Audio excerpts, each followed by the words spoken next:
Good morning, everyone, and welcome to the second session of very first PL camp for elementary school teachers. Hopefully you are in the right place. This is session 2 of the restorative versus punitive responses to behavior, looking beneath the surface. My name is Erin Baldwin. I am the staff development teacher at Clopper Mill Elementary, and we are going to get started in just a minute. We have a couple more people coming in to the session with us. While you are waiting for us to get up and running, I'm going to put into the chat a capture sheet that has all of the links and a place for you to capture your processing and thinking from this morning. I strongly recommend that you open it and make a copy of the capture sheet so that you have access to everything. And with that, let's go ahead and get rolling. So good morning again. This session is focused on restorative versus punitive approaches to behavior management. And that's really where we're going to spend a lot of our time, is just kind of unpacking and providing clarity on what the difference is between restorative and punitive approaches to behavior.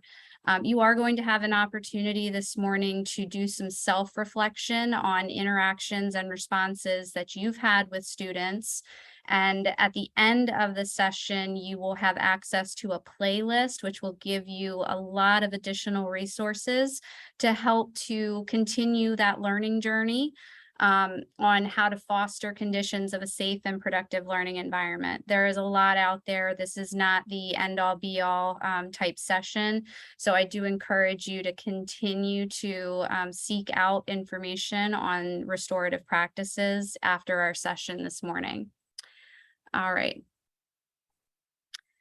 To develop this session, there were several anchor texts that were used. The first two in this list are the primary ones. They were actually written by the same authors, but Better Than Carrots or Sticks is Restorative Practices for Positive Classroom Management, has been around for a while. And then more recently, they released the Restorative Practices Playbook. So again, if you feel like you need something else, these are resources that are a good place to start. All right. We do have quite a few people joining us this morning, so to help with questions and clarifications that may come up as you are listening to the presentation, there's a Padlet for you to access and to record questions on. I do ask that you are additive with your questions and to try to avoid repeat or similar questions that may have already been asked. And I will be checking the Padlet periodically when you have some opportunities for self-reflection and processing during the morning. All right. I'm just letting a couple more people in, and then we're going to cut that off. All right, so let's start off with some individual reflection. What I want you to do, and this is a way to anchor your learning this morning, is to think about an interaction that you've had with a student this school year where you were challenged by their behavior or their choices. And on your capture sheet, which I'll put that in the chat again for everyone who is just now joining us, in your capture sheet, you will see a box where you can jot down your thinking. But to take a minute and describe the interaction, think about what occurred leading up to that event, and then what occurred after. What were the consequences? What was the result of the interaction? I'm going to give you 3 minutes to jot down your thinking and to describe that interaction so that you have it as a reference throughout the morning. I am going to turn my video off as a way to indicate that this is individual processing time. And when the 3 minutes are up, I will turn my video back on and we will continue.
All right. Hopefully you had a minute to go ahead and describe that interaction.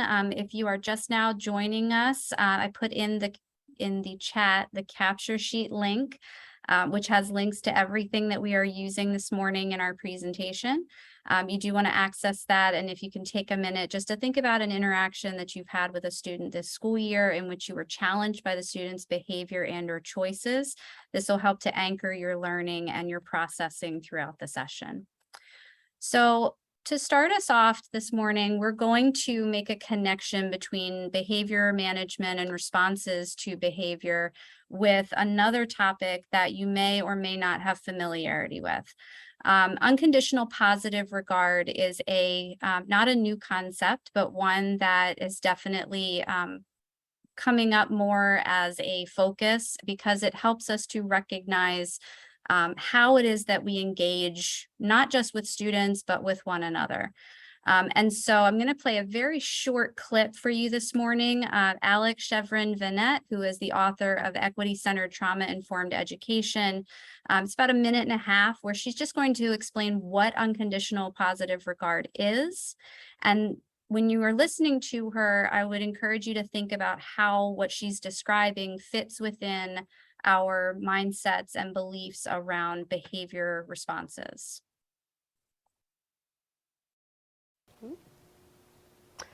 I was assigned to teach English to a 17-year-old boy who by all accounts had an elementary school reading level. I came prepared with my graphic organizers and my literacy strategies just like I was taught in college. We sat in my classroom and struggled over short stories, and he was trying, he really was, but he wasn't making progress. It felt hopeless in the room between us, and I didn't know what to do from there. But thanks to the team at Centerpoint School in Northwestern Vermont, specifically Katie Decker, John Grimm, and Mitch Barron, I learned something new: unconditional positive regard. Unconditional positive regard could be called a strategy, but I prefer to think of it as a stance, a way of being. One of my teachers likes to joke about the unconditional positive regard ray, but I like that image of sunlight, of something that our students can sit in and get used to. Unconditional positive regard means this: I care about you, you have value, you don't have to do anything to prove it to me, and nothing is going to change my mind. I'll say that again. I care about you, you have value, you don't have to do anything to prove it to me, and nothing's going to change my mind. It's simple and it's endlessly complex.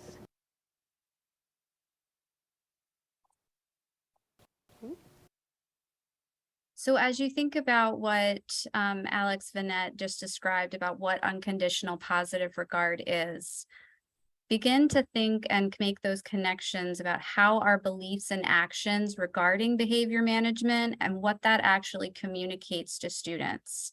How does that concept of unconditional positive regard match what we communicate to students of we care about you, you have value, you don't have to prove it, and nothing is going to change our mind?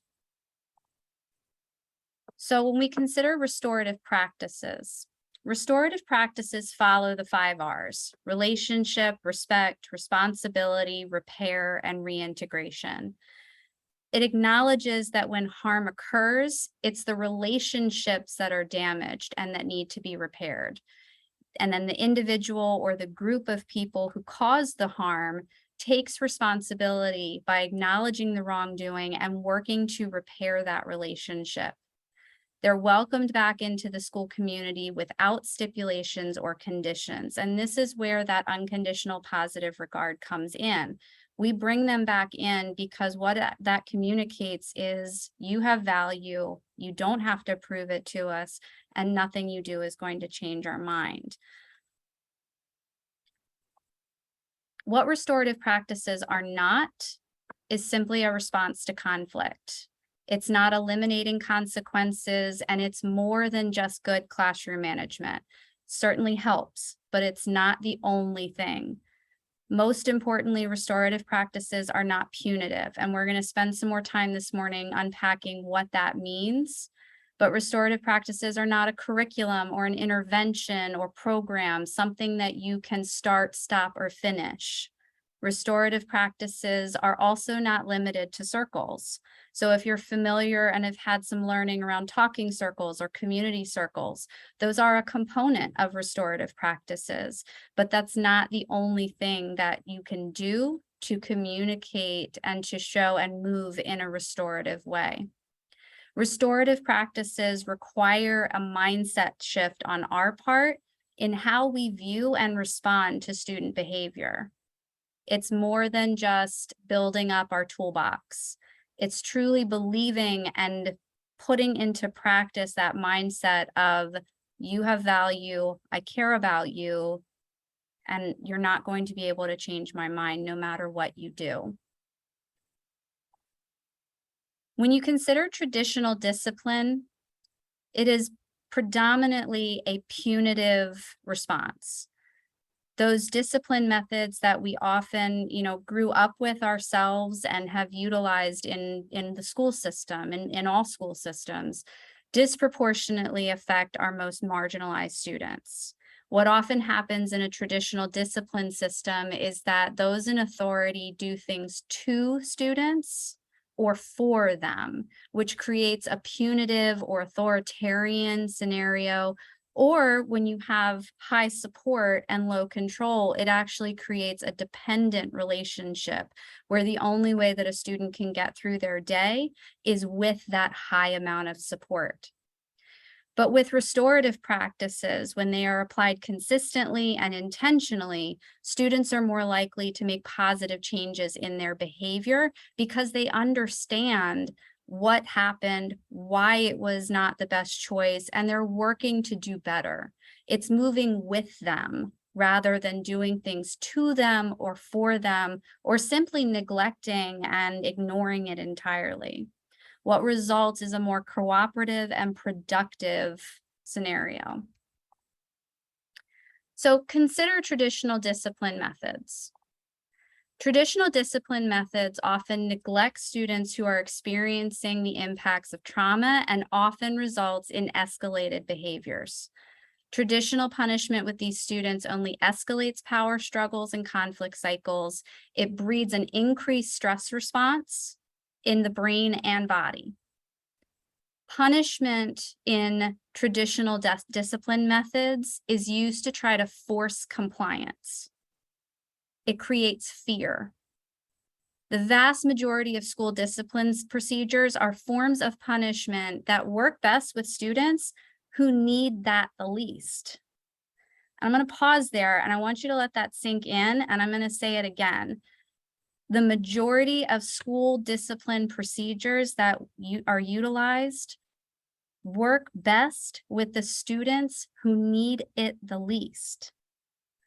When we keep students in for recess as a form of punishment or consequences for not completing tasks, we're often keeping those students in who need the break. They need the release of energy the most. When we isolate students in the classroom to a desk or to a table separated from their peers because of disruptive behavior or not following directions, we're removing students who often feel the most disconnected from our classroom community. And that results in only perpetuating that feeling of detachment with them. Punishing a student for cursing, for getting physical in the classroom, or any of those other behaviors that you see on the top of that iceberg image there, punishing them for those behaviors does not solve the problem that's actually causing the behavior in the first place. Just like adults, you think about ourselves. When students express a strong emotion, it's because there's a need that's not being met. Every single child who expresses a strong emotion is doing that because they are responding to a need that has not been satisfied. And those needs are vast. They can range from basic necessities like food, lack of sleep, not having a sense of security at home or safety, to feeling disrespected or disconnected from the group.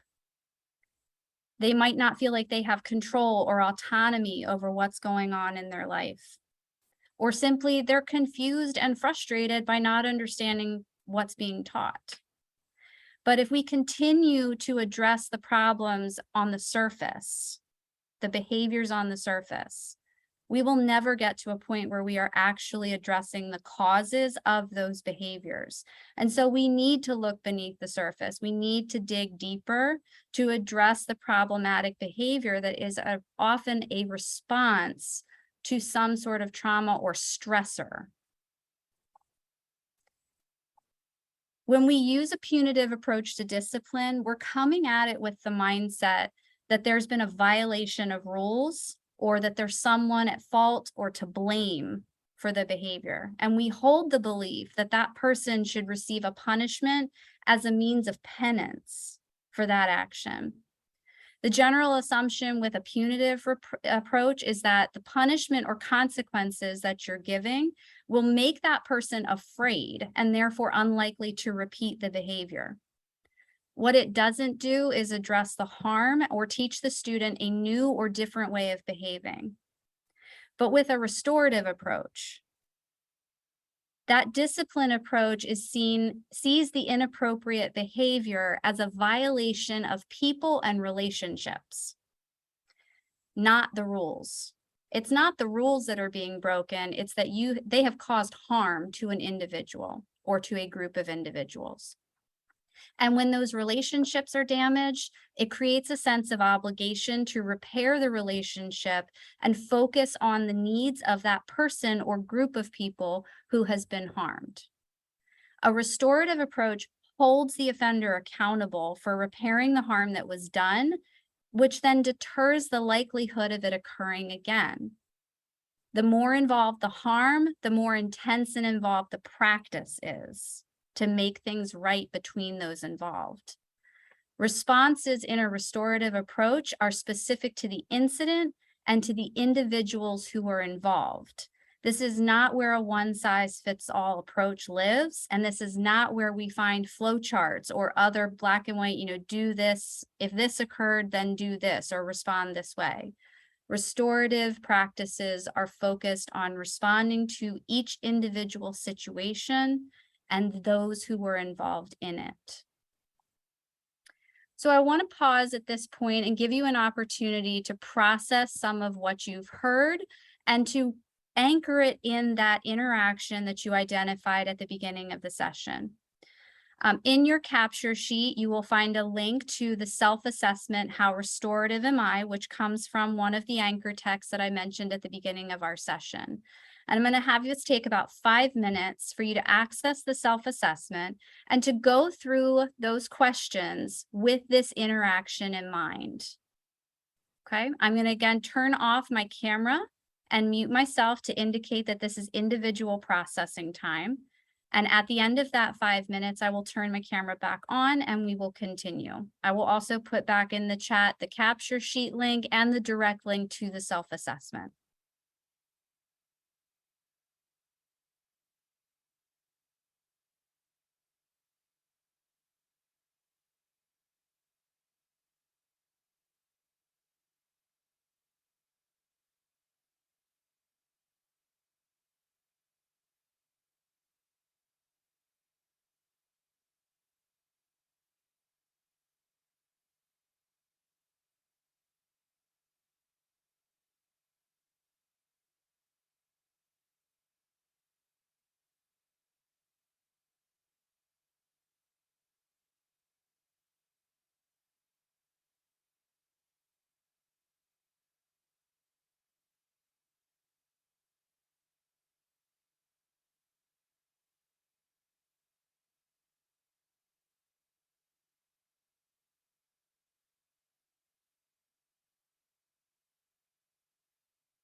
All right. Hopefully you took some time to complete the self-assessment and to anchor some of the information and learning that you've heard so far. Um, One of the questions that I think often gets asked about restorative justice and restorative practices is that integration of consequences. Where do consequences fall within restorative justice and restorative practices? And simply, does it include consequences? And the answer is yes, but not the type of consequences that you are most likely used to. You think of the type of consequences that we experienced growing up in schooling and that are most often used in a traditional discipline system. The goal of restorative practices are to limit those punitive consequences because they don't teach, they don't redirect or truly show kids correct behavior. It creates a sense of fear and control. And the goal is to replace them with intentional ones, ones that promote accountability. It creates a sense of understanding of the impact that you have on other people and fostering personal growth. Restorative discipline sends that powerful message of we want you here and we care. And I also just want to take a minute in the Q&A. There was a message on there that sometimes we do need to remove students from the classroom community because of safety, and that is absolutely valid. The key is that restorative practices come in when we need to work with that student to reintegrate into the community, to understand, take responsibility, and repair the harm that was done. Because otherwise, they will continue to be on the outside of that community. So you've heard a lot of information this morning, and I want to give you an opportunity to work with some other peers on how to implement restorative practices and to think about how you might change some of the punitive approaches that we often interact and come into contact with. So you're going to work in a breakout room. You might have been thinking you were going to get through the session without a breakout room, and nope. So you're going to work with a group. It'll have about 4 to 5 people in it, but you're going to get a scenario. And with that scenario, you will find that the teacher has taken a punitive approach. And with your group, your task is to change that punitive approach to one that includes a restorative strategy or process. In your capture sheet is a link to the scenario, and I'm also going to put it up in just a minute for you to read over from the next slide. But what I like about the link that is on your capture sheet is that it also includes this image on this slide here, which is another way to think about the difference between punitive and restorative discipline methods. So I'm going to open up the breakout rooms in just a minute, and while I'm setting those up, I'm going to ask that you take a moment and read the scenario that you and your group are going to be engaging with.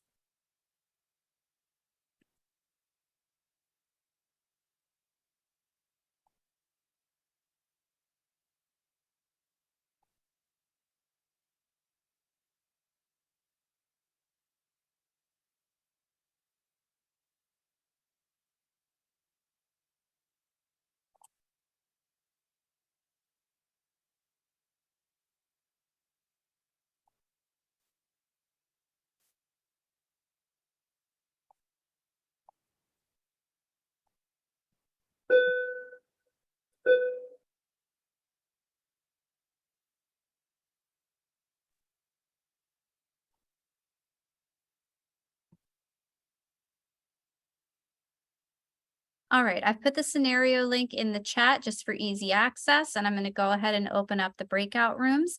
You will have about 7 minutes with your group to adjust the scenario to include a restorative approach.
All right, welcome back.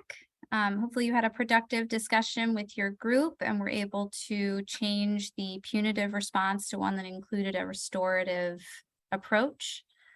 We're starting to wrap up for this morning, but I want to leave you with just a couple of final thoughts and also the resources and the additional playlists that I mentioned at the beginning. One thing I want us just to kind of keep in mind with when we think about behavior responses and behavior management is that we have a lot that is within our control and influence. Not everything, for sure. But this is where we reference what Elena Aguilar refers to as the spheres of influence. And so there are things outside of our control and influence. But one of the things that we can 100% control is our response and the way that we feel about what happens. We can influence triggers and the ripple effect in our spaces. We can also influence what students experience in our learning spaces. This is where we have the greatest amount of control.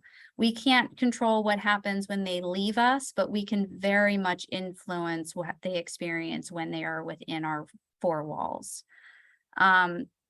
The other piece that I want to leave you with is that, coming back to that iceberg image, those top, of the iceberg behaviors, yelling, fighting, hitting, the things that students do because that is their response to what is happening or to a need that is not being met. We need to dig deeper, right? Remember to address the problem, address the cause, not the behavior that is the result of that cause. And there are times when those behaviors come up where we do need to ignore it. And we need to make sure that we are ignoring the behavior and not the child themselves. Because by ignoring the child, we are not communicating that they have value, that we care, that there's nothing you can do that's going to change my mind. And so we ignore the behavior, but we refocus on the child and say, figuring out what they need. What is it that's causing that behavior?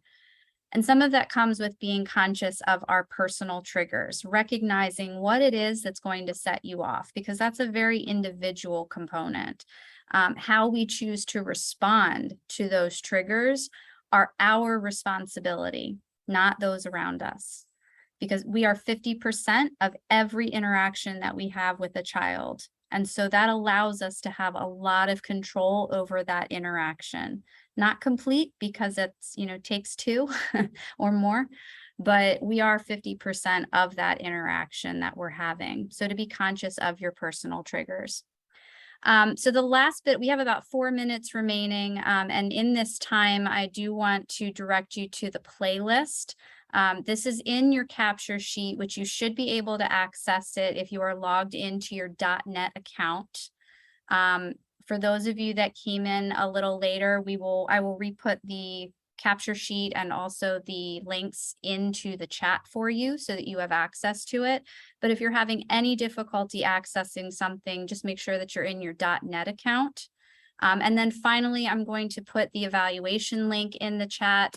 This is for a PL camp as a whole to get feedback on what worked and what was valued this time. This is our first go round this year. We're hoping to do it again in the spring. And so I hope that you found value in the session and are walking away even with just one thing. I really appreciate you being here with me this morning. If you have any questions or need anything, my email is there. Please don't hesitate to reach out. It really has been a joy to be with you this morning, and thank you for being here with us. So I'm going to go ahead and put the evaluation link. Thank you, Angie, for the assist with co-hosting this morning. And if you do not have access to something or are struggling to get to a resource, please reach out so that we can help. So thank you and enjoy the rest of your day.